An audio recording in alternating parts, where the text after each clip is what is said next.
accusations are coming up against Diddy, and more was Tupac's family has hired a top lawyer, Alex Shapiro, to investigate Diddy's possible connection to Tupac's murder. Alex Shapiro is one of the most prominent lawyers in Hollywood, and he has previously represented people like Jay-Z and Elon Musk. This doesn't sound good for Diddy. Murder case can't be hanged on to his sex trafficking cases. But before we delved into that, who really was Tupac Amaru Shakur? And how does Diddy come in here in Tupac's murder?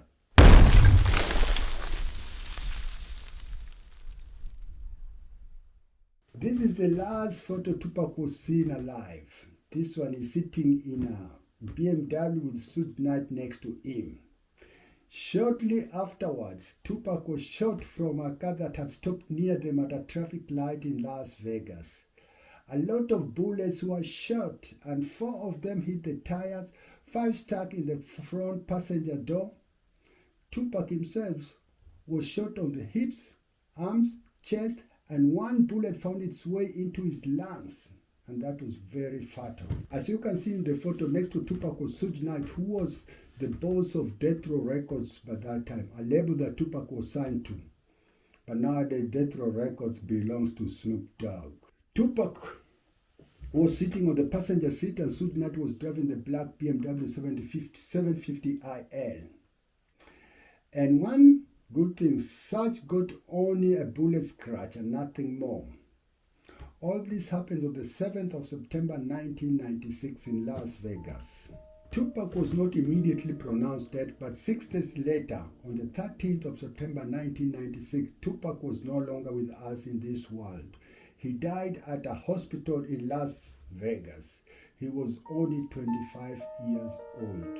Today, Tupac is considered as one of the greatest rappers of all time.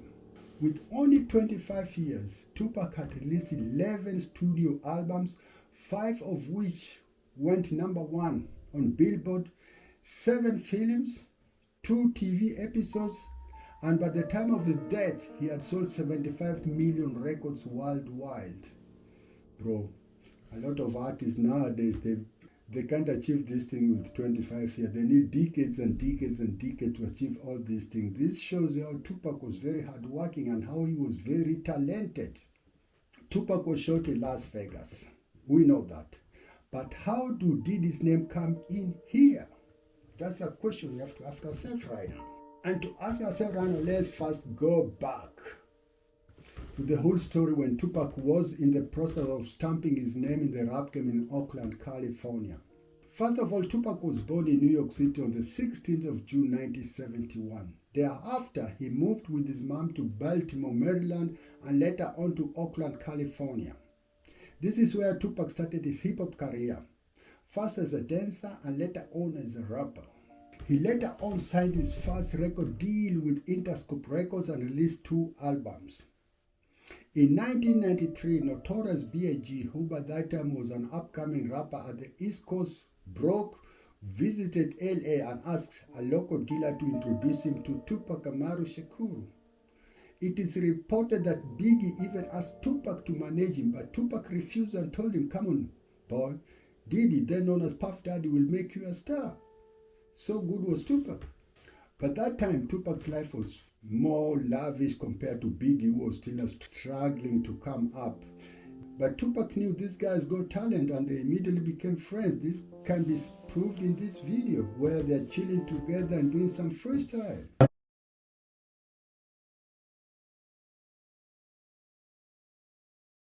As you can see, Tupac and Biggie are happy to be together here, just chilling and doing some freestyle. So on November 30th, 1994, a music manager offered Tupac $7,000 to add a verse for his artist's upcoming track. The music studio was in Times Square, New York. At first, Tupac was reluctant to do it, but he later agreed because he needed money to settle some legal cases that was hanging up on him. As he arrived at the studio in Times Square, New York, as it was arranged, Tupac was robbed and shot 5 times by 3 men. Tupac survived the gunshots and was later released from the hospital against the wish of the doctors. And this is where Diddy comes in the whole Tupac saga. Tupac believed it was a setup, and Bad Boy's crew were responsible for all what transpired. Tupac accused Diddy, Notorious B.I.G., and a person called Jimmy Henchman, who were also at that time in the Quad Studios. Tupac was to record a verse, and when he was going to the studio, he was shot, and inside the studio, Diddy was there, Notorious B.I.G., and another dude called Jimmy Henchman. And this is the genesis of the East Coast, West Coast beef that divided America in the 1990s. Months later, after Tupac was shot 5 times in a New York studio, Diddy and Biggie released a track called Who Shot You, which Tupac didn't take lightly. How can I be shot in New York 5 times? And then months later, these two people who were in the same studio, which I was supposed to record a track, releases a track called Who Shot Ya? This convinced him that Diddy and Biggie were really responsible for his shooting in New York City. Shortly after this, Tupac was locked in because he could not raise the $3 million bond for sex assault charges that he was facing. So Tupac, after being shot, he recovered and went to prison. As he was in prison, his album Me Against the World, which included hits like Dear Mama, was released, and it shot to #1 of the Billboard charts while he was still in prison. This is where Suge Knight saw his talent, and he knew if this guy can release an album and is still in prison, why should I not take him out of the prison and sign him? So in 1995, Tupac was released from prison after Suge Knight, the Death Row label boss, paid $1.4 million bond for him, with the condition that he signs for Death Row Records and releases 3 albums, a deal that Tupac agreed to. So Tupac went on releasing under Death Row Records All Eyes on Me, which was a double album record. Two albums, it was double. And then Machiavelli, that were 3 albums that he was supposed to release for Death Row Records, and before he died, he did that thing. The shooting in New York was still hanging down. So Tupac went on to release one of the biggest, or can I say the most powerful diss track single aimed at Bad Boy Records and Diddy. The track is called Hit 'Em Up. The song was released on the 4th of June 1996. I'm sure a lot of you have heard of this track, which Tupac accuses Bad Boy's crew of the shooting in New York. He even goes far as claiming that he slept with Biggie's wife, Faith Evans, and Biggie begged his girlfriend to let him sleep in the couch. These are all things that Tupac are rapping in this music. And I mean, the artists of nowadays, when they are dissing somebody, they try to use some coded words and everything. But Tupac was so open that everybody could hear what he was saying on this track. That's why this track is considered one of the most powerful diss tracks up to date. Oh, this did not go well with Sean Combs, aka Puff Daddy, aka Diddy. He denied all the shooting accusations in New York, and Biggie also denied all these things. But one funny thing, they denied all these things, but 3 months later, after Tupac released this track, Hit 'Em Up, Tupac was shot dead in Las Vegas. But who did it? This remains a mystery up to date. It is reported that 4 men were in the car that the bullet came from. Out of all these 4 men, only one person is still alive. His name is Dwayne Kiffy D. Davis, a Crips gang leader in California. Kiffy claimed in an interview that he was at the front seat when shots were being fired. Pressed to say who shot Tupac, Kiffy responded by saying he'll remain by the rules of the streets, which literally means he can't snitch on somebody. Even more interesting, Kiffy D was the uncle of Crips gang member Orlando Anderson, who was caught on camera being beaten by Tupac and Suge Knight at an hotel lobby. This is in the same night that Tupac was shot dead. Tupac was fighting somebody at an hotel lobby in Las Vegas, and he was together with Suge Knight, and this person was Orlando Anderson, and this Orlando Anderson was the nephew of Keefe D. And Keefe claimed by the time of shooting, Orlando Anderson was at the back seat of their car. It has been alleged that Keefe D once confessed at one time that Diddy offered him $1 million to eliminate Tupac. Keefe wasn't immediately arrested after his confession because the authorities didn't believe in his confession. And even Diddy was never questioned on all this. So, on the 18th of July 2023, Las Vegas police executed a search warrant in connection with the Tupac's murder at a home in Henderson, Nevada. It was later revealed the home belonged to Keefe D. Keefe D was later arrested in connection with the murder of Tupac and was given $750,000 bail and to stay under house arrest. Despite the bail and house arrest, Keefe D is still being held at the Clark County Detention Center. Diddy has denied all these allegations accusing him of Tupac's murder. Fact is, Diddy also denied assaulting his ex-girlfriend Cassie and called her a gold digger. Fact is, CNN later on released a video which proved his allegations against Cassie were all lies. He actually assaulted Cassie and even later released an apology video for assaulting Cassie. This one can be seen online and everything. So, you lied once. You said, this guy was only out for my money, I never assaulted her. CNN releases a video showing clearly that you assaulted her. Now you are denying that you never took a part in Tupac's murder. How can the world believe you? How can Tupac's fans believe you? The music fraternity, the law enforcement, Amowas, the judge, how will he believe you? You lied once, how can you believe somebody who lied? You lied once, always a liar. So let's try and put all these things together and put the puzzle together.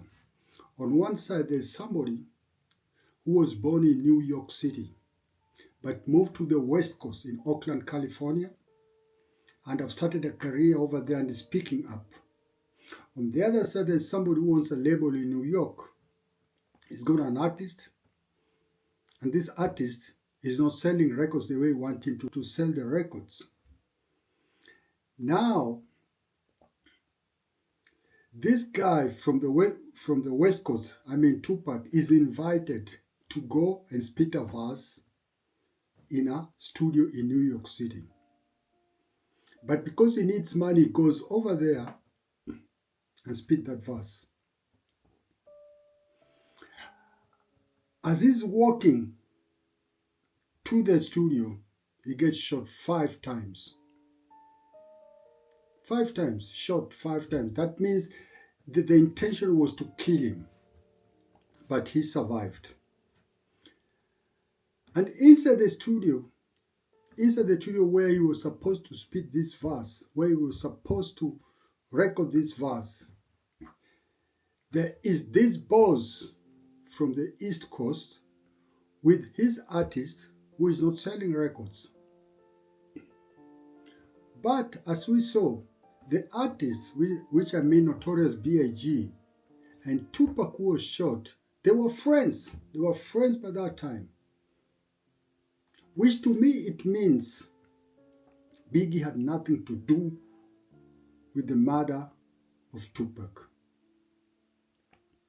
So let's go on.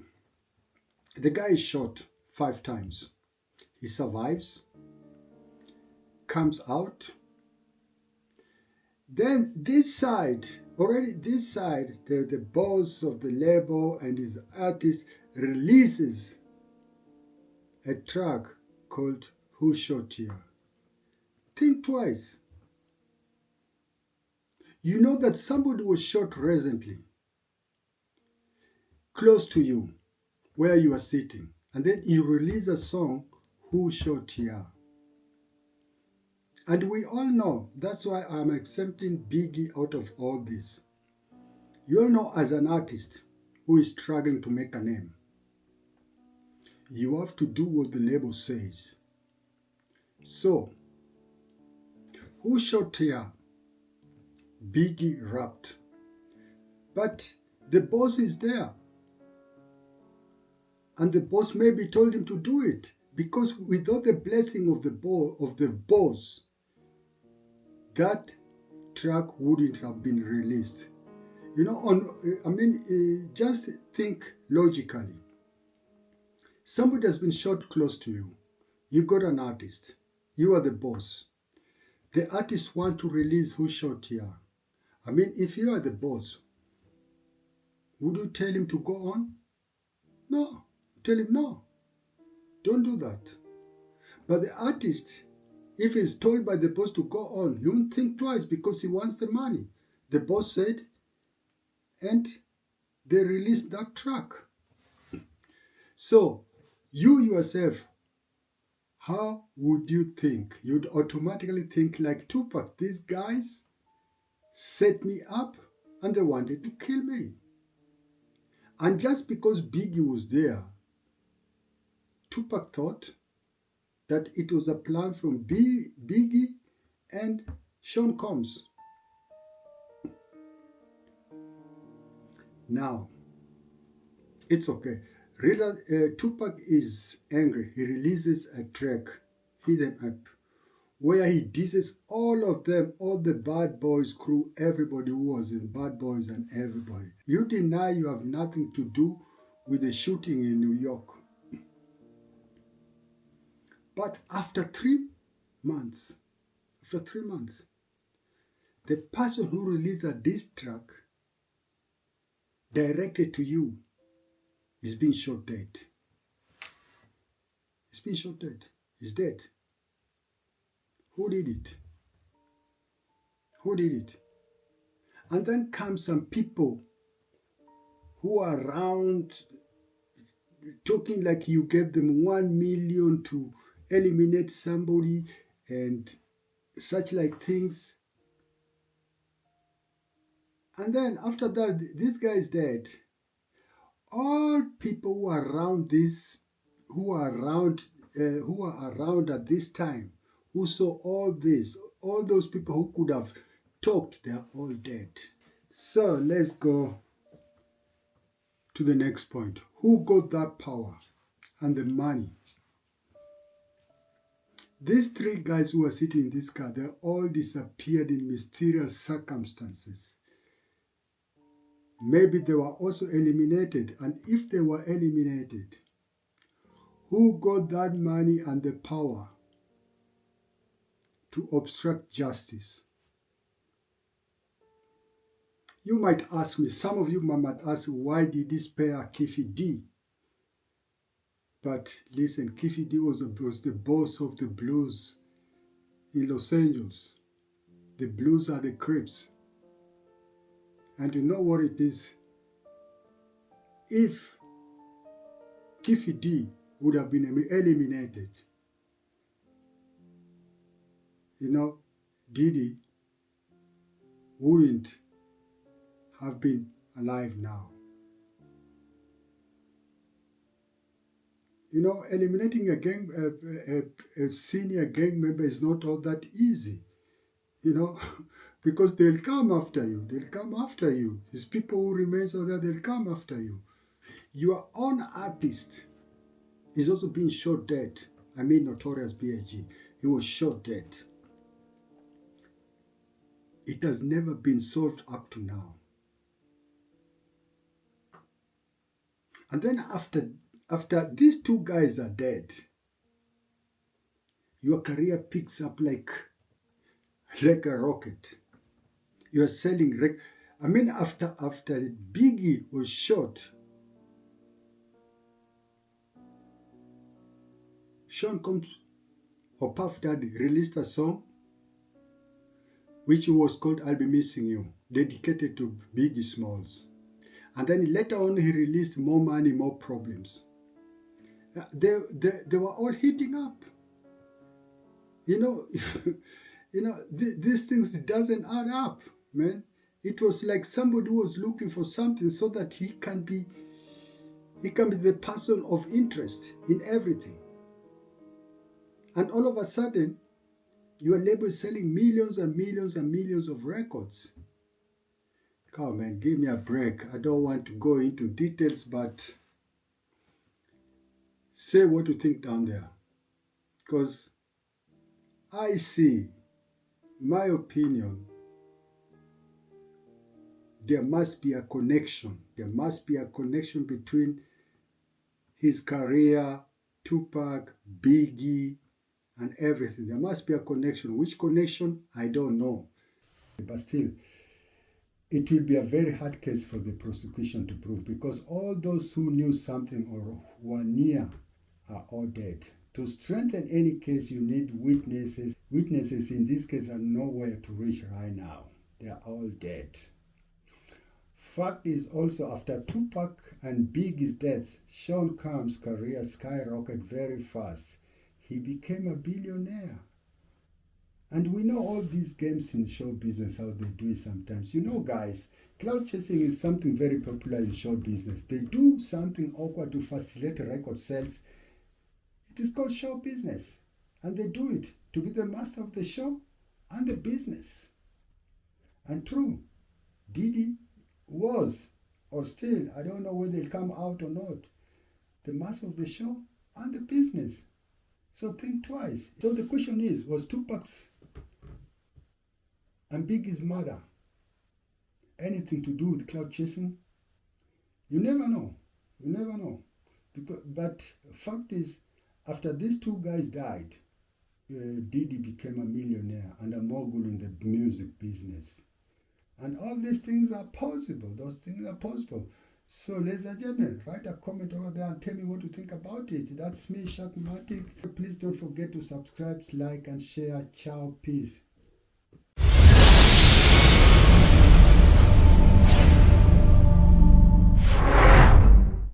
To prove because all those who knew something or were near are all dead. To strengthen any case, you need witnesses. Witnesses in this case are nowhere to reach right now.